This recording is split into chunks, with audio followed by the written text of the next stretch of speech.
ಸ್ವಲ್ಪ ಸಮಯದ ನಂತರ ಅವಳು ಬಂದಾಗ ಮದನ್ ಅವಳನ್ನ ನೋಡಿ ದಂಗಾಗ್ಬಿಟ್ಟ. ಅವಳು ಎಷ್ಟು ಸುಂದರವಾಗಿ ಕಾಣಿಸ್ತಾ ಇದ್ಲು ಅಂದ್ರೆ ಮದನ್ ಭಾವನೆಗಳು ಜಾಗೃತಗೊಂಡವು. ಅವಳ ದಟ್ಟವಾದ ಉದ್ದ ಕೂದಲು ನೋಡಿ ಅವನ ಮನಸ್ಸು ಕರಗಿತು. ಅವನು ಅವಳನ್ನ ಪ್ರೀತಿಯಿಂದ ಅಪ್ಪಿಕೊಂಡ. ಆ ರಾತ್ರಿ ಅವಳೊಂದಿಗೆ ಏಕಾಂತದಲ್ಲಿ ಸಮಯವನ್ನ ಕಳೆದ. ಕಮಲ ನೋವಿನಿಂದ ಕಿರಿಚಿದ್ರೂ ಮದನ್ ಅವಳನ್ನ ಸಮಾಧಾನಪಡಿಸಿ ಅಪ್ಪಿಕೊಂಡ. ಹಾಯ್ ಫ್ರೆಂಡ್ಸ್, ಎಲ್ರಿಗೂ ನಮಸ್ಕಾರ. ನಾನು ಹೊಸ ಕಥೆಯೊಂದಿಗೆ ನಿಮ್ಮ ಮುಂದೆ ಬರ್ತಾ ಇದ್ದೀನಿ. ಈ ಕಥೆಯನ್ನ ನೀವು ಕೊನೆವರೆಗೂ ನೋಡಿ ತುಂಬಾ ಎಂಜಾಯ್ ಮಾಡ್ತೀರಾ.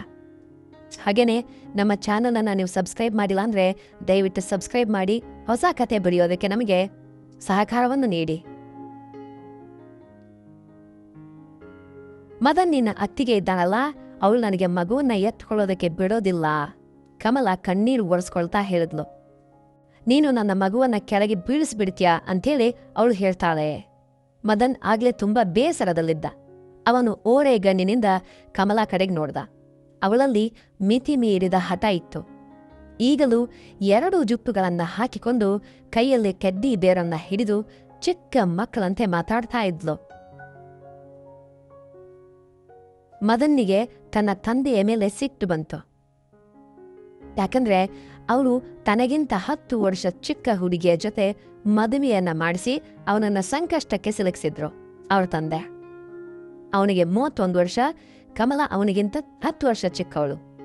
ಅವಳು ಕೇವಲ ಎತ್ತರದಲ್ಲಿ ಮಾತ್ರ ದೊಡ್ಡವಳಾಗಿದ್ಲು, ಆದ್ರೆ ಅವಳ ಆಲೋಚನೆ ಮಕ್ಕಳಂತೆಯೇ ಇತ್ತು. ಅವಳಿಗೆ ಯಾವುದೇ ವಿಷಯದ ತಿಳುವಳಿಕೆ ಇರಲಿಲ್ಲ. ಮದನನಿಗೆ ತಿಳುವಳಿಕೆಯಲ್ಲ ಹುಡುಗಿಯರು ಇಷ್ಟ, ಅಂಡರ್ಸ್ಟ್ಯಾಂಡಿಂಗ್ ಮಾಡ್ಕೊಳ್ಳೋ ಹುಡುಗಿಯರು ಇಷ್ಟ. ಆದ್ರೆ ಕಮಲ ಅಷ್ಟೇ ಬೇಜವಾಬ್ದಾರಿಯಾಗಿದ್ಲು. ಮದುವೆಯಾಗಿ 1 ವರ್ಷ ಆಗಿತ್ತು, ಆದ್ರೆ ಕಮಲಾಳನ್ನ ನೋಡಿದ್ರೆ ಮದನನಿಗೆ ಯಾವುದೇ ವಿಶೇಷವಾದ ಭಾವನೆ ಮೂಡ್ತಾ ಇರಲಿಲ್ಲ.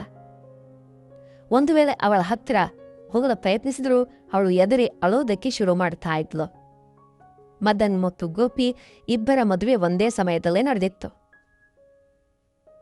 ಗೋಪಿ ಪತ್ನಿ ಲೀಲಾ ಈಗಾಗಲೇ ಒಂದು ಮದುವೆಗೆ ತಾಯಿಯೂ ಆಗಿದ್ಲು. ಗೋಪಿ ಅಂದ್ರೆ ಮದನ್ ಅಣ್ಣ. ಆದ್ರೆ ಮದನ್ ಇನ್ನೂ ಕಮಲಾಳ ಹತ್ತಿರ ಹೋಗಲು ಹಂಬಲಿಸ್ತಾ ಇದ್ದ. ಈಗ ಕಮಲ ಖಂಡಿತವಾಗಿಯೂ ಲೀಲಾಳ ಮಗುವನ್ನ ಎತ್ತುಕೊಳ್ಳೋದಕ್ಕೆ ಪ್ರಯತ್ನಿಸ್ತಿರ್ಬೇಕು. ಅದಕ್ಕೆ ಅವಳು ಮಗು ಬೀಳಿಸ್ಬಿಡ್ತಾಳೆ ಅಂತೇಳಿ ಕೊಡೋದಕ್ಕೆ ನಿರಾಕರಿಸಿರಬಹುದು. ಈಗ ಅವಳು ಮದನ್ ಬಳಿ ದೂರನ್ನ ನೀಡುತ್ತಾ ಕಣ್ಣೀರನ್ನ ಹಾಕ್ತಾ ಇದ್ಲು. ಮದನ್ ಅವಳ ಮೇಲೆ ಒಂದು ತೀಕ್ಷ್ಣ ನೋಟವನ್ನ ಬೀರಿ ತನ್ನ ಲ್ಯಾಪ್ಟಾಪ್ನಲ್ಲಿ ಮಗ್ನನಾಗಿಬಿಟ್ಟ.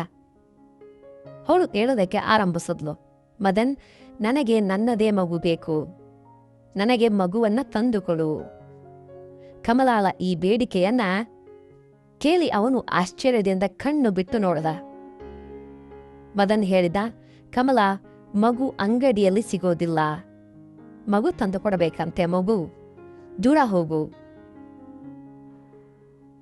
ನನಗೆ ಕೆಲಸ ಮಾಡೋದಕ್ಕೆ ಬಿಡು. ಮದನ್ ನಡವಳಿಕೆಯನ್ನ ಕಂಡು ಕಮಲ ಸುಮ್ಮನಾಗಲಿಲ್ಲ. ಮದನ್, ನನಗ್ ಗೊತ್ತಿಲ್ಲ, ನನಗೆ ನನ್ನ ಮಗು ಬೇಕೇ ಬೇಕು. ನನ್ನನ್ನು ಆಸ್ಪತ್ರೆಗೆ ಕರೆದುಕೊಂಡು ಹೋಗು. ಲೀಲಾ ಅತ್ತಿಗೆ ಕೂಡ ಅಲ್ಲಿಂದಲೇ ಮಗುವನ್ನ ತಂದಿರೋದು, ನನಗೂ ತಂದು ಕೊಡು ಅಂತ ಹೇಳಿದ್ಲು. ಮದನ್ ಲ್ಯಾಪ್ಟಾಪ್ ಅನ್ನ ಮುಚ್ಚಿದ. ಆ ದಡ್ಡ ಹುಡುಗಿಗೆ ಆಸ್ಪತ್ರೆಯಲ್ಲಿ ಮಗು ಮಾರಾಟ ಮಾಡೋದಿಲ್ಲ ಅಂತೇಳಿ ಹೇಗೆ ವಿವರಿಸೋದು? ಅವನು ಕೇಳ್ದ, ಮಗು ಬೇಕೆ ನಿನಗೆ? ಅವಳ ಸುಂದರ ಮುಖವನ್ನ ನೋಡ್ತಾ ಕೇಳ್ದ. ಹೌದು ಬೇಕು, ಅದರಲ್ಲೂ 2 ಬೇಕು. ಆಗ ನಾನು ಕೂಡ ಲೀಲಾ ಅತ್ತಿಗೆಗೆ ನನ್ನ ಮಗು ಕೊಡೋದಿಲ್ಲ ಅಂಥೇಳಿ ಹಠವನ್ನ ಹಿಡಿದ್ಲು. ಮದನ್ ಅವಳ ಹುಚ್ಚಾಟಕ್ಕೆ ನಕ್ಕು, ನನ್ನ ಬುಲ್ಬುಲ್ಗೆ 2 ಮಕ್ಕಳು ಬೇಕಾ? ಆದ್ರೆ ಮಗು ಪಡೆಯೋದಕ್ಕೆ ಜೀವನದ ಹೊಸ ಪಾಠ ಕಲಿಬೇಕಾಗುತ್ತೆ. ಅಷ್ಟು ಸುಲಭವಾಗಿ ಮಗು ಸಿಗೋದಿಲ್ಲ. ನೀನು ಸಿದ್ಧಲಿದ್ಯಾ ಅಂಥೇಳಿ ಅವಳ ಕಿವಿಯ ಹತ್ತಿರ ಪ್ರೀತಿಯಿಂದ ಕೇಳ್ದ. ಹೌದು, ನಾನು ಎಲ್ಲವನ್ನ ಮಾಡ್ತೇನೆ, ನನಗೆ ಮಗು ಬೇಕು ಅಷ್ಟೇ ಅಂತಂದ್ಲು ಕಮಲ.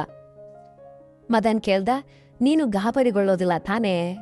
ಅದಕ್ಕೆ ಅವಳು ಹೇಳಿದ್ಲು, ನಾನು ಯಾಕೆ ಗಾಬರಿ ಆಗ್ಲಿ, ನಾನು ತುಂಬಾ ಖುಷಿ ಆಗ್ತೇನೆ. ನನ್ನ ಹತ್ತಿರ ನನ್ನದೇ ಮಕ್ಕಳಿರಲಿವೆ. ಕಮಲಾಳ ಕಣ್ಣಿನಲ್ಲಿ ಒಂದು ಪುಟ್ಟ ಮಗುವಿನ ಕನಸಿತ್ತು. ನೋಡು, ಸ್ವಲ್ಪ ಕಷ್ಟ ಆಗಬಹುದು, ಸ್ವಲ್ಪ ಸಹನೆ ತೋರಿಸಿದ್ರೆ ಖಂಡಿತ ನಿನಗೆ ಮಗು ಸಿಗುತ್ತೆ ಅಂತ ಹೇಳ್ದ. ಮದನ್ ಮಾತಿಗೆ ಅವಳು ಖುಷಿಯಿಂದ ಒಪ್ಪದ್ಲು. ಅಷ್ಟೊಂದು ಹಂಬಲಿಸುತ್ತಿದ್ದ ಕಮಲಾಳನ್ನ ಕಂಡು ಮದನ್ ಮನದಲ್ಲೇ ದೇವರಿಗೆ ಧನ್ಯವಾದವನ್ನು ಅರ್ಪಿಸಿದ್ದ. ಅವನು ಲ್ಯಾಪ್ಟಾಪನ್ನ ಪಕ್ಕಕ್ಕೆ ಇಟ್ಟು, ಬಾ ನನ್ನ ಜೊತೆ, ಇವತ್ತು ನನಗೆ ಮಗು ಖಂಡಿತ ಸಿಗುವಂತೆ ಮಾಡ್ತೇನೆ ಅಂತ ಹೇಳ್ದ. ಅವನು ಅವಳನ್ನ ಬೀರು ಅಲ್ಮೇರಾ ಅಂದರೆ ಗೋದ್ರೇಜ್ ಹತ್ತಿರ ಕರೆದೊಯ್ದು ಒಂದು ಸುಂದರವಾದ ನೈಟ್ ಗೌನನ್ನು ನೀಡಿ, ಇದನ್ನ ಧರಿಸ್ಕೊಂಡು ಬಾ ಅಂತ ಹೇಳ್ದ. ಅವಳ ಕೈಯಲ್ಲಿದ್ದ ಕೆಡ್ಡಿ ಬೇರ್ ಬದಿಗಿಟ್ಟು ಕಮಲ ಮುಗ್ಧತೆಯಿಂದ ಕೇಳಿದ್ಲು, ಇದನ್ನು ಹಾಕ್ಕೊಂಡ್ರೆ ಮಗು ಸಿಗುತ್ತಾ ಅಂಥೇಳಿ. ಮದನನಿಗೆ ಅವಳ ಪ್ರಶ್ನೆಗಳಿಂದ ಬೇಸರವಾಗಿತ್ತು. ಮಗು ಬೇಕಲ್ವೇ, ಹಾಗಾದರೆ ನಾನು ಹೇಳ್ದಂತೆ ಮಾಡು ಅಂತ ಹೇಳ್ದ. ಅವಳು ಬಾತ್ರೂಮಿಗೆ ಹೋದ್ಲು. ಸ್ವಲ್ಪ ಸಮಯದ ನಂತರ ಫ್ರೆಶ್ ಅಪ್ ಆಗಿ ಅವಳು ಬಂದಾಗ ಮದನ್ ಅವಳನ್ನು ನೋಡಿ ದಂಗಾಗಿಬಿಟ್ಟ. ಅವಳು ಎಷ್ಟು ಸುಂದರವಾಗಿ ಕಾಣಿಸ್ತಾ ಇದ್ಲು ಅಂದ್ರೆ ಮದನನ ಭಾವನೆಗಳು ಜಾಗೃತಗೊಂಡುವು. ಆದರೆ ಕಮಲಾ ಗಾಬರಿಗೊಂಡಿದ್ಲು. ಮದನ್ ಅವಳ ಹತ್ತಿರ ಬಂದು ಅವಳ 2 ಜುಟ್ಟುಗಳನ್ನ ಬಿಚ್ಚಿದ. ಅವಳ ದಟ್ಟವಾದ ಉದ್ದ ಕೂದಲು ನೋಡಿ ಅವನ ಮನಸ್ಸು ಕರಗಿಬಿಟ್ಟಿತ. ಅವನು ಅವಳನ್ನ ಪ್ರೀತಿಯಿಂದ ಅಪ್ಪಿಕೊಂಡ. ಆದರೆ ಕಮಲಾ ಅತಿಯಾದ ಹೆದರಿಕೆಯಿಂದ, ಮದನ್, ನನ್ನ ಹೊಟ್ಟೆ ನೋಯ್ತಾ ಇದೆ, ಲೀಲಾ ಅತ್ತಿಗೆಗೆ ಆದಂತೆಯೇ ನನಗೂ ಆಗ್ತಾ ಇದೆ, ನನ್ನನ್ನು ಆಸ್ಪತ್ರೆಗೆ ಕರೆದುಕೊಂಡು ಹೋಗು, ಮಗು ಬರೋ ಸಮಯವಾಯಿತು ಅಂತ ಹೇಳಿದ್ಲು. ಮದನನಿಗೆ ಸಿಟ್ಟು ಬಂತು. ಅವನು ಅವಳನ್ನ ಹಾಸಿಗೆಯ ಮೇಲೆ ಕೂರಿಸಿ, ಕೇವಲ ಹತ್ತಿರ ಬಂದಾಕ್ಷಣ ಮಗು ಬರೋದಿಲ್ಲ, ಬಹಳಷ್ಟು ಜವಾಬ್ದಾರಿ ವಹಿಸಬೇಕಾಗುತ್ತೆ ಅಂತ ಹೇಳ್ದ. 1 ವರ್ಷದಿಂದ ಅವಳ ಹುಚ್ಚಾಟವನ್ನ ಸಹಿಸಿದ್ದ ಮದನ್ ಇಂದು ತನ್ನ ಪ್ರೀತಿಯನ್ನ ವ್ಯಕ್ತಪಡಿಸುವುದಕ್ಕೆ ಬಯಸಿದ್ದ. ಅವನು ಅವಳ ಸನಿಹಕ್ಕೆ ಬಂದಾಗ ಕಮಲಾ ಗಾಬರಿಯಿಂದ ಕಿರ್ಚತೊಡಗಿದ್ಲು. ಮದನ್ ಅವಳನ್ನ ಸಮಾಧಾನಪಡಿಸೋದಕ್ಕೆ ಪ್ರಯತ್ನವನ್ನು ಮಾಡ್ದ. ಕಮಲಾ ತನ್ನ ತಂದೆಯ ಗೆಳೆಯನ ಒಬ್ಬಳೇ ಮಗಳಾಗಿದ್ಲು. ಅವಳ ಡ್ಯಾಡಿ ಫ್ರೆಂಡ್ ಮಗಳು. ಅವಳ ಬಾಲ್ಯದಿಂದಲೇ ತುಂಬಾ ಮುಗ್ಧೆ ಮತ್ತು ಅತಿ ಲವಲವಿಕೆಯ ಸ್ವಭಾವದವಳು. ಅವಳಿಗೆ ಮಕ್ಕಳ ಮೇಲೆ ಬಹಳ ಪ್ರೀತಿ. ರಸ್ತೆಯಲ್ಲಿ ಆಡುವ ಮಕ್ಕಳನ್ನ ತನ್ನ ಮನೆಗೆ ಕರೆದುಕೊಂಡು ಬರ್ತಾ ಇದ್ಲು. ಇದರಿಂದ ಅವಳ ತಾಯಿ, ಬೇಸತ್ತು ಮದುವೆ ಮಾಡಿಸ್ಬಿಡ್ತೇನೆ, ಆಗ ನಿನಗೆ ಎಷ್ಟು ಮಕ್ಕಳು ಬೇಕೋ ಅಷ್ಟು ಮಕ್ಕಳು ಮಾಡ್ಕೋ ಅಂಥೇಳಿ ಬೈತಾ ಇದ್ರು. ಕಮಲಾ ಓದಿನಲ್ಲಿ ಅಷ್ಟೊಂದು ಚುರುಕಿರಲಿಲ್ಲ. 16ನೇ ವಯಸ್ಸಿನಲ್ಲಿ SSLC ಪಾಸಾಗಿದ್ಲು. ಅವಳ ತಂದೆ ದುಬೈನಲ್ಲಿದ್ರು. ಕೆಲಸದ ಒತ್ತಡದಿಂದ ಅವರು ಹೆಂಡತಿಯನ್ನ ಅಲ್ಲಿಗೆ ಕರೆದೊಯ್ಯೋದಕ್ಕೆ ಬಯಸಿದ್ರು. ಆದರೆ ಮಗಳ ಜವಾಬ್ದಾರಿ ದೊಡ್ಡದಾಗಿತ್ತು. ಈ ಸಮಯದಲ್ಲಿ ಮದನ್ನ ತಂದೆ ಮಗಳ ಮದುವೆಯ ಪ್ರಸ್ತಾಪವನ್ನು ಮಾಡಿದ್ರು. ಮದನನಿಗೆ ಫೋಟೋ ತೋರಿಸಿದಾಗ ಅವಳು ತುಂಬಾ ಸುಂದರವಾಗಿ ಕಂಡ್ರು. ಮದನ್ ಮದುವೆಗೆ ಒಪ್ಪಿಬಿಟ್ಟ. ಮದುವೆಯ ರಾತ್ರಿ ಮದನ್ ಉತ್ಸಾಹದಿಂದ ರೂಮಿಗೆ ಬಂದಾಗ ಕಮಲಾ ತನ್ನ ಕೆಡ್ಡಿ ಬೇರನ್ನು ಹುಡುಕ್ತಾ ಇದ್ಲು. ಅವಳಿಗೆ ಸಂಸಾರ ಅಂದ್ರೆ ಏನು ಅಂತಾನೆ ತಿಳಿದಿರಲಿಲ್ಲ. ಮದನನಿಗೆ ಆಘಾತ ಆಯಿತು. ತನ್ನ ಪತ್ನಿ ಇಷ್ಟು ಮುಗ್ಧಳು ಅಂತ ತಿಳಿದಾಗ ಅವನಿಗೆ ಆಗಂತ ಆಯಿತು, ಆತಂಕ ಆಯಿತು. ಮದುವೆಯ ನಂತರದ ದಿನಗಳಲ್ಲಿ ಕಮಲಾ ಮದನ್ನಿಂದ ಸದಾ ದೂರವೇ ಇರ್ತಾ ಇದ್ಲು. ಒಂದು ರಾತ್ರಿ ಮದನ್ ಅವಳ ಸನಿಹ ಹೋಗೋದಕ್ಕೆ ಪ್ರಯತ್ನ ಮಾಡಿದಾಗ ಅವಳು ಗಾಬರಿಯಿಂದ ಕಾಪಾಡಿ ಕಾಪಾಡಿ ಅಂತ ಕಿರಿಚಿದಳು. ಮನೆಯವರೆಲ್ಲ ಬಂದರೂ ಮದನ್ ಬಹಳ ಮುಜುಗರಕ್ಕೆ ಒಳಗಾಗಿಬಿಟ್ಟ. ಮದನನ ತಾಯಿ ಕಮಲಾಳನ್ನ ಸಮಾಧಾನ ಮಾಡಿದ್ರು. ಮಾರನೆಯ ದಿನ ಬೆಳಗ್ಗೆ ಮನೆಯವರೆಲ್ಲ ಇವರನ್ನ ತಮಾಷೆ ಮಾಡಿಬಿಟ್ಟು. ಲೀಲಾ ತನ್ನ ಗಂಡನಿಗೆ ಪ್ರೀತಿಯಿಂದ ತಿನ್ನಿಸ್ತಾ ಇದ್ರೆ ಕಮಲಾ ಮದಲ್ನ ಹತ್ತಿರ ಕುಳಿತುಕೊಳ್ಳೋದಕ್ಕೆ ನಿರಾಕರಿಸಿದ್ಲು.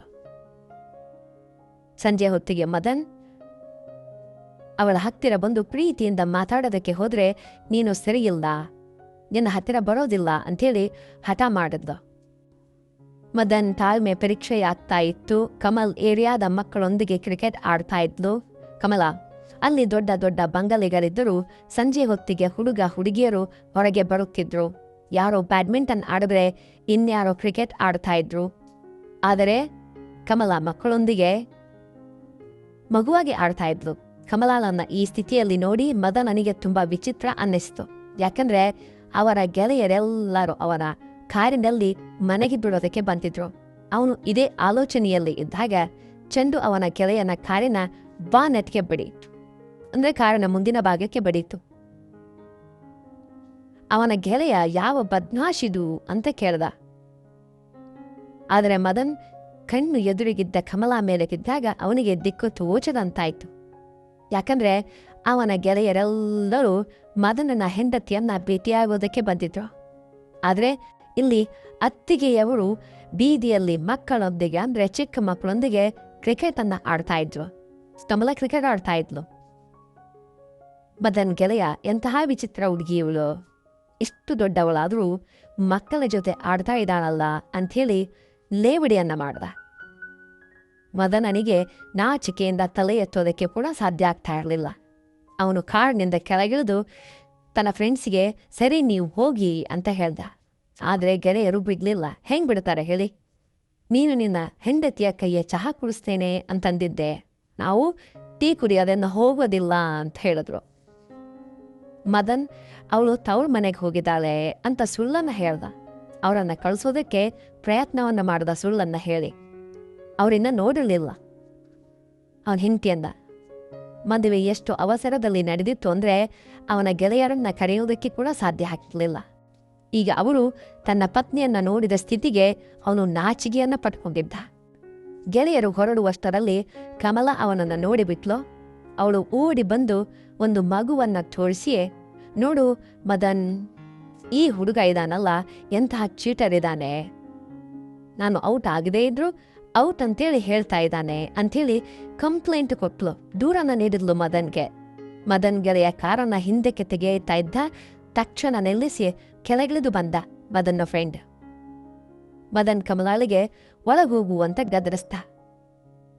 ಅವಳು ನನ್ನ ಆಟ ಮುಗಿಯೋವರೆಗೆ ನಾನು ಹೋಗೋದಿಲ್ಲ ಅಂತೇಳಿ ಹಠವನ್ನ ಮಾಡಿದ್ಲು. ಅಷ್ಟರಲ್ಲಿ ಗೆಳೆಯ ಬಂದು ಯಾರೀ ಹುಡುಗಿ ಅಂತ ಕೇಳ್ದ. ಕಮಲ ತಕ್ಷಣ ನಾನು ಈತನ ಹೆಂಡತಿ, ಈತ ನನ್ನ ಗಂಡ ಅಂತ ಹೇಳಿದ್ಲು. ನಿಮ್ಮ ಪರಿಚಯ ಅಂತ ಕೇಳಿದ್ಲು. ಗೆಳೆಯ ಆಶ್ಚರ್ಯದಿಂದ ಮದನ್ ಕಡೆ ನೋಡಿ, ಮದನ್, ಇದಾ ನಿನ್ನ ಪತ್ನಿ, ಇದಾ ನಿನ್ನ ಹೆಂಡತಿ, ನೀನ್ ತುಂಬಾ ಡೀಸೆಂಟ್ ಅಂದಿದ್ದೆ, ಇವಳನ್ನ ನೋಡಿದ್ರೆ ಫಸ್ಟ್ ಭೇಟಿಯಲ್ಲೇ ನಿನ್ನ ನಗೆಪಾಟಿಕೆ ಗೀಡು ಮಾಡಿದ್ಲಲ್ಲ ಅಂತಂದ. ಮದನನಿಗೆ ತಲೆ ತಗ್ಗಿಸುವಂತಾಯ್ತು. ಅವನು ಅವಳ ಕೈಯನ್ನ ಹಿಡಿದು ಬ್ಯಾಟನ್ನ ಕೆಳಗೆ ಎಸೆದು ಮನೆಗೆ ಕಳೆದೊಯ್ದ. ಮನೆಯೊಳಗೆ ಅತ್ತೆಗೆ ಲೀಲಾ ಮತ್ತು ಅತ್ತೆ ಅಚ್ಚುಕಟ್ಟಾಗಿ ಕೂತ್ಕೊಂಡು ಚಹಾ ಕುಡಿತಾ ಇದ್ರು. ಮದನ್ ತನ್ನ ತಾಯಿಯ ಬಳಿ ಹೋಗಿ ಸಿಟ್ಟಿನಿಂದ, ಇವಳು ಹೊರಗೆ ಏನ್ ಮಾಡ್ತಾ ಇದ್ಲು, ನೀವು ಇವಳಿಗೆ ಹೋಗೋದಕ್ಕೆ ಬೇಕಾ, ಹೇಗ್ ಬಿಟ್ರಿ, ನೋಡಿ ಬಟ್ಟೆ ಎಲ್ಲ ಮಣ್ಣಾಗೋಗಿದೆ, ಇವಳ ಈ ನಡವಳಿಕೆಯಿಂದ ನಾನು ಮುಜುಗರ ಅನುಭವಿಸುವಂತಾಗಿದೆ, ನಾಚಿಕೆ ಪಡುವಂತಾಯ್ತು ನನ್ನ ಫ್ರೆಂಡ್ಸ್ ಎಲ್ಲರ ಎದುರುಗಡೆ, ಹೀಗೇನೆ ಮುಂದುವರೆದ್ರೆ ನಾನಿವಳ ಜೊತೆ ಬದುಕೋದಕ್ಕೆ ಸಾಧ್ಯವಿಲ್ಲ ಅಂತ ಹೇಳ್ತಾ ತನ್ನ ರೂಮಿನ ಕಡೆಗೆ ಹೋಗ್ಬಿಟ್ಟ ಮದನ್. ಕಮಲಾ ಕೂಡ ನನಗೂ ನಿನ್ ಜೊತೆ ಇರೋದಕ್ಕೆ ಇಷ್ಟ ಇಲ್ಲ, ನನ್ನನ್ನು ನನ್ನ ತಂದೆ ತಾಯಿಯ ಮನೆಗೆ ಬಿಟ್ಟು ಬಿಡಿ ಅಂತ ಹೇಳತ್ಲು. ಅಳೋದಕ್ಕೆ ಶುರು ಮಾಡತ್ಲು. ಅತ್ತೆ ಅವಳಿಗೆ ಸಂಸಾರ ಮತ್ತು ಮದುವೆಯ ಜವಾಬ್ದಾರಿಯನ್ನ ತಿಳಿ ಹೇಳೋದಕ್ಕೆ ಪ್ರಯತ್ನವನ್ನೇ ಮಾಡೋದು ಮದನ್ನವರ ತಾಯಿ. ಒಮ್ಮೆ ಕಮಲಾ ಬೀದಿಯಲ್ಲಿ ನಿಂತಿದ್ದಾಗ ಎದುರಿನ ಬಂಗಲೆಯ ಮಗು ಕಾಣಿಸ್ತು. ಅವಳು ಆ ಮಗುವನ್ನ ಎತ್ತುಕೊಂಡು ಮನೆಗೆ ತಂದು ಆಟ ಆಡ್ತಾ ಇದ್ಲು, ಎದೆಗಡೆ ಮಗುವನ್ನ. ಆ ಮಗುವಿನ ತಾಯಿ ಗಾಬರಿಯಿಂದ ಮಗವನ್ನ ಹುಡುಕ್ತಾ ಬಂದಾಗ ಮದನ್ ತಾಯಿಗೆ ತುಂಬಾ ಮುಜುಗರ ಆಯ್ತು. ಕಮಲಾ ತನಗೆ ಮಕ್ಕಳ ಮೇಲೆ ಬಹಳ ಪ್ರೀತಿ ಅಂತ ಹೇಳಿದ್ಲು. ಮದನ್ ಅವಳ ಹತ್ತಿರ ಬರೋದಕ್ಕೆ ಪ್ರಯತ್ನಿಸಿದಾಗಲೆಲ್ಲ ಅವಳು ಕಿರಿಚ್ತಾ ಇದ್ಲು ಅಥವಾ ಅಳ್ತಾ ಇದ್ಲು. ಆದ್ರೆ ಲೀಲಾ ಗರ್ಭಿಣಿಯಾದಾಗ ಮದನನಿಗೆ ತನ್ನ ಒಂಟಿತನ ಕಾಡತೊಡಗುತ್ತು. ಲೀಲಾ ಮಗುವಿಗೆ ಜನ್ಮವನ್ನ ನೀಡಿದಾಗ ಕಮಲಾ ಆ ಮಗುವನ್ನ ಎತ್ತಿಕೊಳ್ಳೋದಕ್ಕೆ ಹೋದ್ಲು. ಆದರೆ ಲೀಲಾ ನನ್ನ ಮಗುವನ್ನ ಕೆಳಗೆ ಬೀಳಿಸ್ಬಿಡ್ತೀಯ, ಮುಟ್ಟಬೇಡ ಅಂತೇಳಿ ಹೇಳಿದ್ಲು, ಬೈದ್ಲು. ಅದಕ್ಕೆ ಕಮಲಾ ಅಳುತ್ತಾ ಮದನ್ ಹತ್ರ ಬಳಿ ಬಂದು ಕಂಪ್ಲೇಂಟ್ ಅನ್ನೇ ಮಾಡ್ತಾ ಇದ್ಲು. ನನಗೂ ಮಗು ಬೇಕು ಅಂತೇಳಿ ಹಠವನ್ನ ಮಾಡಿದ್ಲು. ಮದನ್ ತಾಳ್ಮೆ ಆಗ ಕೆಟ್ಟಿತು. ಅವನು ಮಗು ಬೇಕಲ್ವೇ, ಮಗು ಪಡೆಯೋದಕ್ಕೆ ಜೀವನದ ಸವಾಲುಗಳನ್ನು ಎದುರಿಸಬೇಕು ಅಂಥೇಳಿ ಆ ರಾತ್ರಿ ಅವಳೊಂದಿಗೆ ಏಕಾಂತದಲ್ಲಿ ಸಮಯವನ್ನೇ ಕಳೆದ. ಕಮಲ ನೋವಿನಿಂದ ಕಿರ್ಚಿದ್ರೂ ಕೂಡ ಮದನ್ ಅವಳನ್ನ ಸಮಾಧಾನವನ್ನ ಪಡಿಸಿ ಅಪ್ಪಿಕೊಂಡ. ಮಗುವನ್ನು ಪಡೆಯುವ ಕನಸಿನಲ್ಲಿ ಅವಳು ಎಲ್ಲವನ್ನ ಸಹಿಸಿಕೊಂಡ್ರು. ಕೆಲವು ದಿನಗಳ ನಂತರ ಅವಳು ಗರ್ಭಿಣಿಯಾದ್ಲು. ಮದನ್ ಅವಳನ್ನ ತುಂಬಾ ಪ್ರೀತಿಯಿಂದ ನೋಡ್ಕೊಂಡ. ಕಮಲಾಳಿಗೂ ಮದನನ ಮೇಲೆ ಪ್ರೀತಿ ಮೂಡಿತು.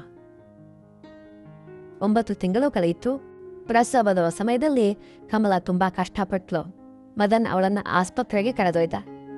ಶಸ್ತ್ರಚಿಕಿತ್ಸೆಯ ನಂತರ ಸಿಸೇರಿಯನ್ ನಂತರ ಗಂಡು ಮಗು ಜನಿಸ್ತು. ಆದರೆ ಕಮಲಾ ಪ್ರಜ್ಞಾಹೀನ ಸ್ಥಿತಿಗೆ ಅಥವಾ ಕೋಮಾಗೆ ತಲುಪಿಟ್ಲು.